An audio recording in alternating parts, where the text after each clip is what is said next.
Nous sommes Madame Bollier. Monsieur le vice-président, chers collègues, dans le rapport d'activité que vous nous présentez ici, vous entendez mettre en lumière sous un axe, ça va de soi optimiste, l'action régionale pour 2015. Vous nous demandez de prendre acte de cette communication et il est vrai, le terme de communication est le plus approprié. Je me permettrai juste de vous faire remarquer, communiquer n'est pas tromper. Je prendrai 3 exemples. Tout d'abord, dans le chapitre « Rendre effective la formation tout au long de la vie ». Oui. Comment ? Bon, on recommence. En 2015, vous annoncez 109 millions d'euros en investissement pour l'offre de formation, mais plus loin, en page 73, là, vous annoncez des dépenses de 84 millions, soit 25 millions de différence. Ce rapport d'activité à but de vulgarisation sera vraisemblablement mis en ligne dans les jours à venir. Donc là, nos concitoyens devront choisir quelle somme, quel investissement pour la formation professionnelle. Deuxième point que je soulignerai, c'est que vous affirmez que les dépenses ont notamment permis de lutter activement contre le chômage et de sécuriser les parcours professionnels. Là, Madame Pidou ne va pas aimer, mais on va passer un petit peu de chiffres, hein, c'est pas grave. Donc si l'on reprend les chiffres de la directe, c'est bon ? Donc là, vous nous dites que le chômage, la situation de l'emploi va mieux, le chômage va mieux. C'est gentil, c'est faux.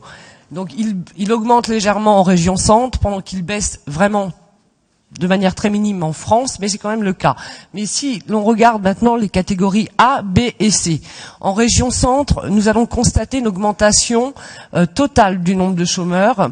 Les 6 départements de la région sont tous au-dessus de la moyenne nationale, avec une pointe donc pour l'Indre et l'Indre-et-Loire. Beaucoup plus inquiétant, pour les plus de 50 ans, l'augmentation du chômage en un an est de 7,7 points. Mais il est vrai que cette catégorie de personnes n'intéresse pas l'Europe, donc on y prête moins attention. Donc dans vos rangs, vous n'aimez pas apparemment que l'on parle des chiffres, nous le comprenons beaucoup mieux. Le dernier exemple que je vous donnerai, c'est à la fin qu'on parlait de mettre l'accent sur les temps forts 2015 et vous mentionnez la 3e édition 2000 emplois, 2000 sourires. Certes, l'organisation d'un tel événement est en apparence vertueuse, nous la soutenons. Le problème, cependant, c'est que la mise en place de cette organisation est pharaonique et coûteuse, tandis que les résultats sont indisponibles, que ce soit dans les grandes lignes, les détails, et ils sont également incertains. En tout cas, nous, on ne nous les a pas donnés. Et en comparaison, là, vous ne dites pas que le même jour, dans le rapport 16.3.20.60, la mission locale de Touraine organisait le même type d'événement avec des prétentions 2 fois moins élevées, mais pour une subvention 10 fois moins importante.